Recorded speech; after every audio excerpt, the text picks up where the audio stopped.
তারপর আমার ছেলেদের তো বিশ্ববিখ্যাত মুফতি আছে গুগল সাহেব, ওনার কাছে যাবে। আমার এখন তো নতুন আসছে, হ্যাঁ, কি কি দফা করো, তো এরে জিজ্ঞেস করবে। তো ভদ্রলোক আপনাকে আগে আপনার মাইন্ডসেট পরে সে আয়, কারণ আপনার সার্চিং এর উপরে বেস করে he knows you more than you know yourself.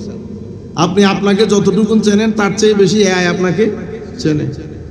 আপনি যে আন্দাজে সার্চ করবেন, আপনি যখন আমার নবীর নাম, সাহাবায়ে কেরামের নাম, আলে রসুলের নাম ভদ্রতার সাথে 2-3 বার নিবেন, আপনি এরপরে যেটাই লিখবেন সে আলে রসুলের শানে আলাইহিস সালাম বলবেন, পরবর্তীতে যে ইনফরমেশনগুলো আপনাকে দিবে। আর আপনি যদি শুরুতে এক দাসের নাম লিখে দেন, তখন দেখবেন সে ওভাবে আপনার সাথে রিয়্যাক্ট করবে। এগুলা করতে করতে আমার ছেলে ইলুশন থেকে ডাউট থেকে যাবে ইমাজিনেশন, গ্যাস করবে, যেটাকে আমরা আরবির মধ্যে জন বলি। বা ইন্না জান্না লা ইউগনি মিনাল হাক্কি শাইআ। জন কখনো নলেজ হয় না, কিন্তু আপনি ব্রেইন ওয়াশড হয়ে গেছে। এবং এভাবে একটার পর একটা যে প্রপাগান্ডা, এটা একটা মিথ্যা অথবা হাফ বেকড মিথ্যা, 20% মিথ্যা, সত্য হয়তো একেবারে মিথ্যা অথবা কিছু সত্য। এটাকে ঢালাও ভাবে মানুষের সমাজের মধ্যে 24/7 প্রচার করতে করতে করতে করতে মানুষের, এটাকে বলে ব্রেইন ওয়াশিং। তো ব্রেইন ওয়াশিংটা হয় ইনফরমেশন মিডিয়ার মাধ্যমে, মিনস অফ কমিউনিকেশন যেগুলো আছে সেগুলোর মাধ্যমে আপনি ইনফরমেশনগুলো রিসিভ করতে করতে করতে করতে নিজের অজান্তেই আপনার মাথার ভিতরে সেটা বসে গেছে অথবা কনফিউশন তৈরি করেছে। মাইন্ডসেটের মধ্যে যখন নেগেটিভ কোনো কিছু ইন করা শুরু করে, হয়তো আপনি মনে করতেছেন আপনি অনেক ক্ষুব্ধ এই বিষয়ে, কিন্তু 10-15 দিন 1 মাস পরে আপনি নিজেই দেখবেন যে আপনার মাইন্ডের ভিতরে কোত্থেকে যেন একটা কনফিউশন তৈরি হয়ে গেছে। কিছুদিনের মধ্যে আপনারা কিছু জিনিস শুনতে পাবেন। যেমন আমি একটা কথা আপনাদেরকে বলি, কিছুদিন পরে শুনবেন যে কোরআনের কিছু আয়াত নিয়ে কিলো কাল আছে। নাউজুবিল্লাহ বলে, মানে কোরআনের কিছু আয়াত অ্যাকচুয়ালি পরবর্তীতে অ্যাড করা হয়েছে। এটা আপনারা লিখে রাখেন, সেটা 5 বছর পরেও হইতে পারে, 10 বছর পরেও হইতে পারে, এটা হবে। তো এটার উপরে হুজুররা তকরির করবেন, পক্ষে বিপক্ষে করতে করতে করতে করতে আমাদের পরবর্তী প্রজন্ম, যখন আমার সন্তানরা 15, 16, 17 বছরের হবে, তাদের মাথার ভিতরে এটা ঢুকিয়ে দেওয়া হবে। তখন তারা যখন কোরআন শরীফ নিবে, নেওয়ার সময় এটাকে আপনার মাইন্ডসেট 4টা জিনিস অতিক্রম করে: ইলুশন, ডেলুশন, ডাউট, ইমাজিনেশন, অতঃপর নলেজ। তাহলে প্রথম হচ্ছে ইলুশন, ডেলুশন। আপনার মাইন্ডসেটের মধ্যে কোনো কিছু গিয়ে একদিনে বিশ্বাস হয় না। এটা প্রথমে 20% থাকে, এরপরে 50% হয়, এরপরে 80% হয়, এরপরে 100% হয়। যখন 100% হয়, এটাকে আমরা নলেজ বলি। নলেজের আগে আরো 3টা স্টেশন আছে। তাহলে ইলুশন বা ডেলুশনের স্টেজে শোনাচ্ছে 2-3টা আয়াত নিয়ে সমস্যা, 2-3টা আয়াত নিয়ে ওরে তকরির এটার উপরে। তারপর আমার ছেলেদের তো বিশ্ববিখ্যাত মুফতি আছে গুগল সাহেব, ওনার কাছে যাবে। আমার এখন তো নতুন আসছে, হ্যাঁ, কি কি দফা করো, তো এরে জিজ্ঞেস করবে। তো ভদ্রলোক আপনাকে আগে আপনার মাইন্ডসেট পরে সে আয়, কারণ আপনার সার্চিং এর উপরে বেস করে he knows you more than you know yourself.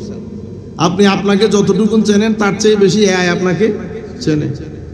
আপনি যে আন্দাজে সার্চ করবেন, আপনি যখন আমার নবীর নাম, সাহাবায়ে কেরামের নাম, আলে রসুলের নাম ভদ্রতার সাথে 2-3 বার নিবেন, আপনি এরপরে যেটাই লিখবেন সে আলে রসুলের শানে আলাইহিস সালাম বলবেন, পরবর্তীতে যে ইনফরমেশনগুলো আপনাকে দিবে।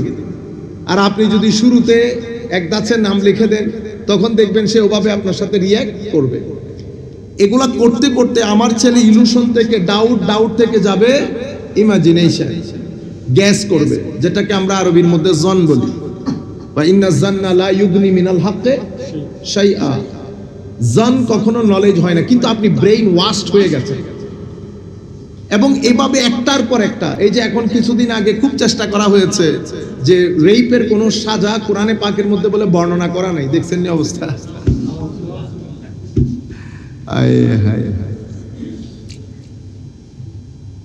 যাই হোক, এটা আলাদা একটা বিষয়, আল্লাহ তৌফিক দান করলে সমুদ্র বই বসে দিছে। তো আমি আপনাদেরকে বলতে চাচ্ছি, এখন আমরা ধারাবাহিকভাবে প্রচার করছি, ছেলেদের মাথার ভিতরে এগুলো গাঁথতেছে। এক পর্যায়ে আপনি বুঝতেও পারবেন না ছেলে 50% হয়ে গেছে। আপনি যখন when you are in the state of doubt, that means 50-50, it might be right, it might be wrong, আপনার সন্তানরা বলবে না, হতেও পারে, নাও হতে পারে, বুঝছেন না? যেমন কিছুদিন আগে আমরা একটা জায়গায় বসেছি, তো আমাদের ধর্মের মধ্যে ধর্মীয় উগ্রতা আছে, এটা আমাদের অনেক আলেমও স্বীকার করে, বুঝতে পেরেছেন?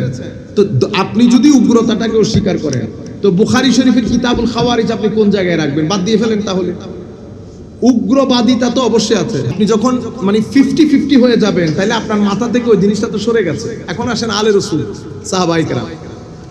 মনে রাখবেন, পৃথিবীর মধ্যে আমার নবী সাল্লাল্লাহু আলাইহি ইসলামের জমানা থেকে আমাদের মধ্যে কোনো কথা হবে না বেটা, আমাদের ভিতরে মুসলমানদের ইখতিলাফ, যেটা আপনারা যে ইখতিলাফগুলো দেখেন, সেই ইখতিলাফগুলো আইডিওলজিক্যাল না, সেই ইখতিলাফগুলো মোস্টলি পলিটিক্যাল।